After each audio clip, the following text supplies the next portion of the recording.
back to another episode of Gene's Wrestling Collection. And if you haven't subscribed to the channel yet, please subscribe. We have these collection videos come out every week. We have podcasts going up all the time. And of course, every day we have new old school wrestling footage going up. So please take a moment, subscribe to the channel, keep up with what we're doing over here. And the bigger this gets, the more subscribers we get, the more stuff we can put up. So today we're going to be taking a look at some of the Dusty Rhodes related items in my collection. And of course, people who know me know that the American Dream Dusty Rhodes is a favorite of mine since I was a little kid. So let's take a look at. There's not a lot like some of the other ones I've had, but the things I do have, they're all pretty big favorites of mine. We'll first take a look at. This is a Mattel Legends Dusty Rhodes here. Now, admittedly, Polka Dot Dusty in 1990, 89, 90. Not my favorite era of Dusty's career, but as far as figures go, this is a pretty darn good representation of Dusty from that time frame in the WWF. So that's it's a cool figure. Again, don't love that era, but if you're gonna have a figure of it, that's the one to have. I think of all the polka dot Dusties, that's my absolute favorite. This is a picture of when we got to meet Dusty in Charlotte at Greg Price's NWA Legends convention. Of course, then we ended up getting that picture signed.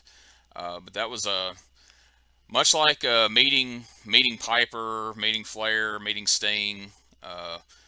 Meeting Dusty was a big deal for me, and was really excited to get a chance to do that.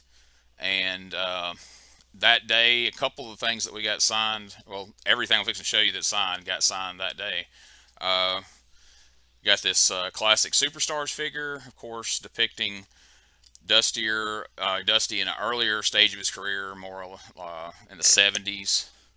And he's got the vest with him there, got the stars on the boots. But that's a pretty good figure there as well. Not an era that I'm familiar with as far as I wasn't watching wrestling at the time. I have since, gone back and watched a lot of that, but my fandom, picks up in the mid '80s. So, that's kind of this era. Now, this is one of the more unique items in my collection. A couple of my friends have been messing with me about, how every other thing I show, I say it's one of my favorite things, but I mean, a lot of that's true about all this stuff. I don't collect a lot of things just for the sake. Most things I collect, it's because there's some sort of sentimental value to them, or because I just really enjoy them. But this one here in particular is. So I got this signed. I hope there's not too much glare on the glass, but I didn't want to take it out of this shadow box here. But one of the classic wrestling feuds of all time took place in the '80s in Florida, with Dusty Rhodes feuding with the devil himself, Kevin Sullivan. And many times, as you see in this picture here, Dusty's opened up bleeding. He was bleeding because Kevin Sullivan had stabbed him with his golden spike. So at one of the conventions, I was able to buy a golden spike from Kevin Sullivan and get him to sign it, which is kind of hard to make a signature on a spike, so he's kind of wrote his name on it. But I do have this picture that was signed both by Kevin Sullivan and Dusty Rhodes on the same day, and inside that is one of Kevin Sullivan's infamous golden spikes, which he signed as well. And again, I know I say it too often, but that is one of my favorite things in my collection, and that is one of the more unique items that I have that not many people have, signed by Dusty and Kevin Sullivan and one of Kevin Sullivan's spikes. And this last thing, I know I've shown this in a previous video, but this is one of my favorite Dusty related items I have signed because, again, it was the first wrestling VHS I ever got, and I've watched this, I don't know how many hundreds, if not 1,000 times in my lifetime, but it's the Great American Bash '86. It's where Dusty defeated Ric Flair for the World Heavyweight title in that cage match there in Greensboro. This one's signed by Dusty, signed by Baby Doll, signed by Magnum TA, signed by J.J. Dillon, Paul Jones and Tully Blanchard.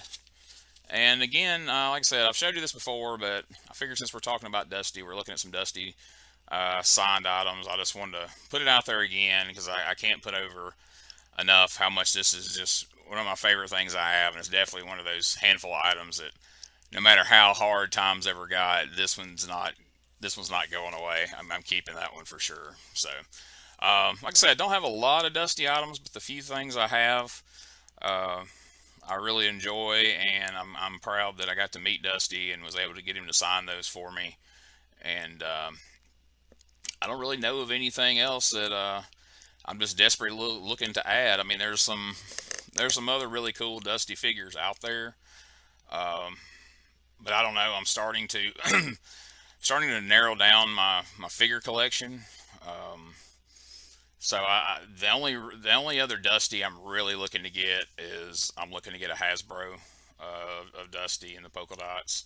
Um, I've kind of decided that I'm going to add some more Hasbros and the Mattel retro figures, that are the size of the Hasbros, and some of the other stuff. I'm going to start maybe weeding some of it out because eventually, if we end up moving at some point, I'm probably going to have a lot less space to display it. So I may start selling some things off, and as I do that, I may make mention of it here on the collection episodes, because obviously people watching this have an interest in the collection and collecting, and maybe somebody watching this might be interested in taking some of those off my hands, maybe buying them or trading them for some Hasbros I'm looking for or something of that nature, some more Coliseum videos, something like that. So we'll talk about that some more in the future. But anyway, that's my favorite Dusty Rhodes related items. Again, please subscribe to the channel.